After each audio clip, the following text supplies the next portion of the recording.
Hey, so I wanted to give a brief story of the Exodus story. This is such a good story. I mean, it's a classic. It's made into children's books and it's made into children's movies, and it's actually made into real movies as well. And so, basically, after Joseph was sold into slavery, and then there was a famine, and then Joseph became exalted, and he became pretty much second to Pharaoh. Um, all of the children of Jacob or Israel became enslaved to Pharaoh. Now, how they became enslaved was when Joseph was in charge, basically, of a lot of the things in Egypt. Um, the people that he was in charge of began to sell them sell the things that they had for food. And then when they ran out of things to sell for food, they began to sell. Basically, they ended up selling themselves as slaves for food. And so basically, they ran out of all their resources. Like, they went to buy food, ran out of things to sell, and so they're like, "Oh man, we're either gonna starve to death or we have to work for this food," And they didn't have anything else. And so, I guess when you think of slavery, I guess the basis of it is working for food, not necessarily, I guess such a negative part of it, but it's like working and, you know, you don't kind of get free of that. But anyway, so that's how they became enslaved, and it just grew from there. And so, within 400 years, so Joseph was second in command, and then 400 years passed by, and basically the children of Israel were still enslaved. And so, obviously, God does not intend for um, the children of Israel, but I think really anybody, hopefully, to be enslaved. But anyway, um, so 400 years passed, and God was like, okay, it's time for the children of Israel to be freed. And so, lo and behold, a Hebrew man got married to a woman, and they had a baby, and his name was Moses. And so Moses, there's a cool video on Netflix or probably even Amazon showing kind of Moses's history.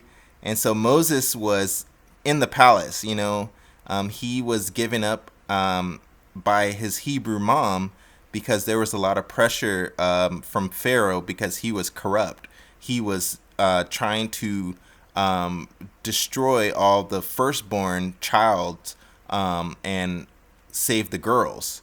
And so basically Pharaoh became basically a monster, and Moses was growing up under that person. And so Moses kind of was exposed to all those different things. And basically, Moses ended up, through certain circumstances, leaving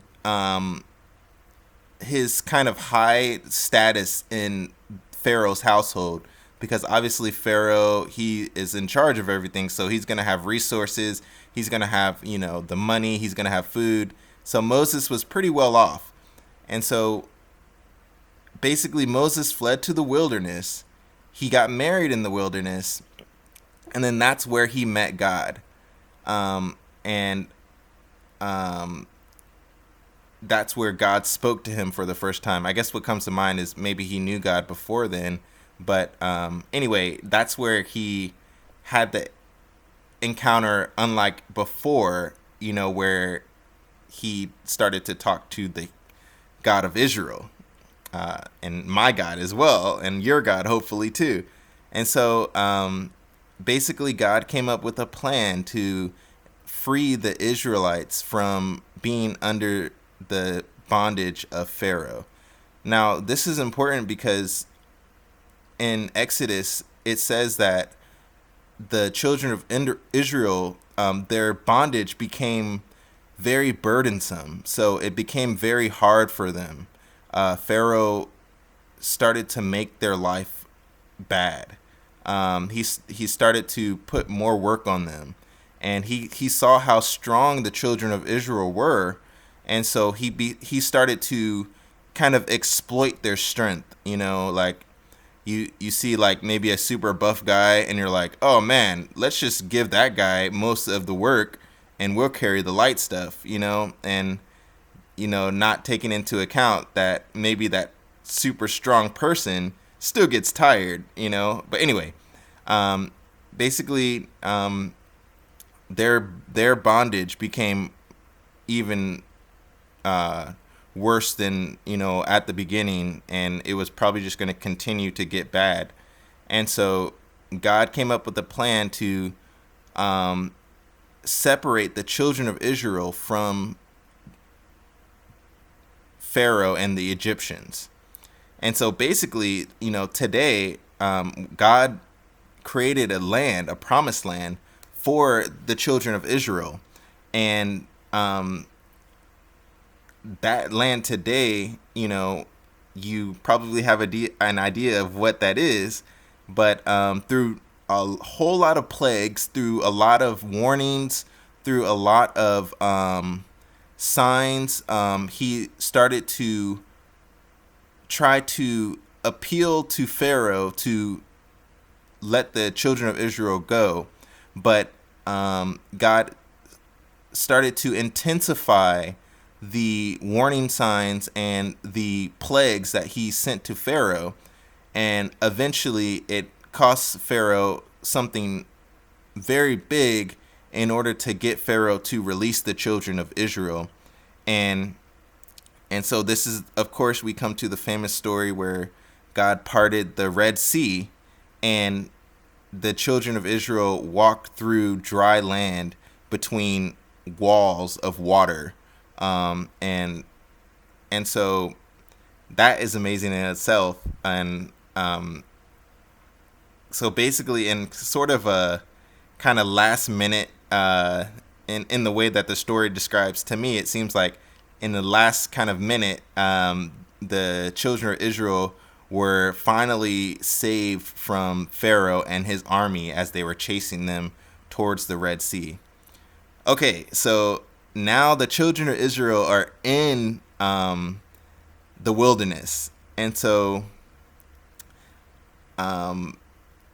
Passover comes from one of the plagues where when the children of Israel were just about to leave Pharaoh in Egypt, God sent a plague, or the death angel, to go about the Egyptians and pretty much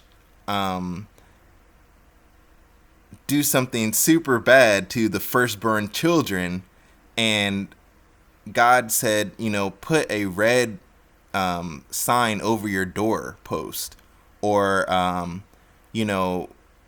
put white blood over the doorpost of your house, and the death angel will know not to go to that house because they belong to God.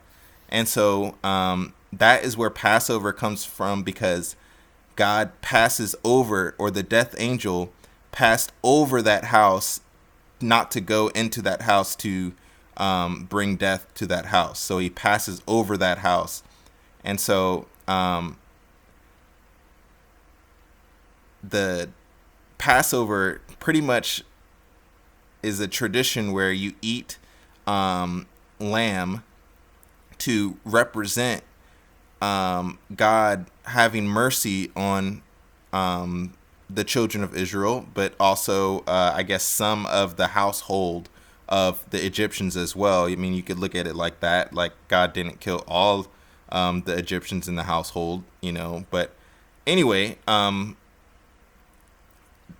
basically, fast forward, the children of Israel are to have the Passover, and they pretty much established that in the wilderness.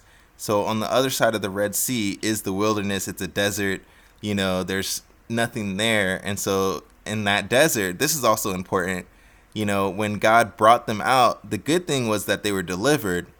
I guess in the children of Israel's eyes, the bad thing was they're in a desert. And if you know a desert, it is a dry place. It has no really big sources of water or animals because, life needs water. And so it stressed the Israelites out like a lot. And basically, the children of Israel became pretty stressed about being in the desert. And I guess at one point they did kind of dance in the desert, which I guess in a positive light means that, I guess they were happy to be free of bondage, but it was sort of a bad thing that they did. They made an idol. They didn't recognize that it was God, the one true God, to deliver them, that delivered them.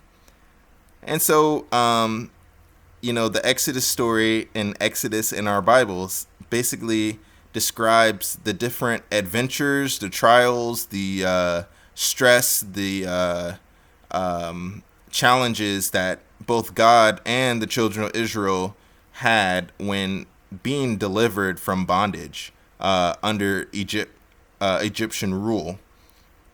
And so God, made a decision to say, hey, you children of Israel, don't go back to Egypt, don't have anything to do with Egypt.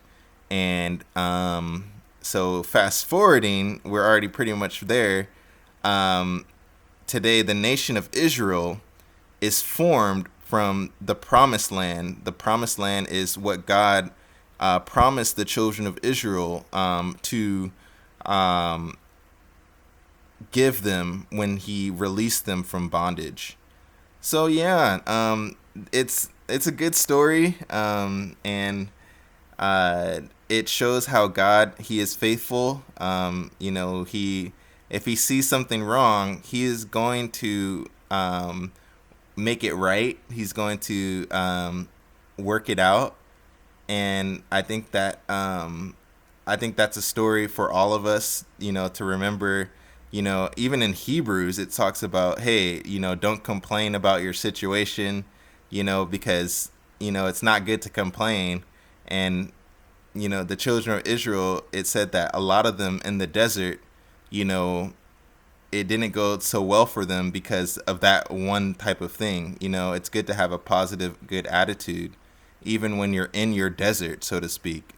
And so, yeah. I thought that was a good story, but I hope you look up kind of the movie references. There's some cool movies about it. Some of them are cartoonish, kind of childish, but sometimes those type of movies are fun too. But yeah, I hope you enjoyed the story. See ya.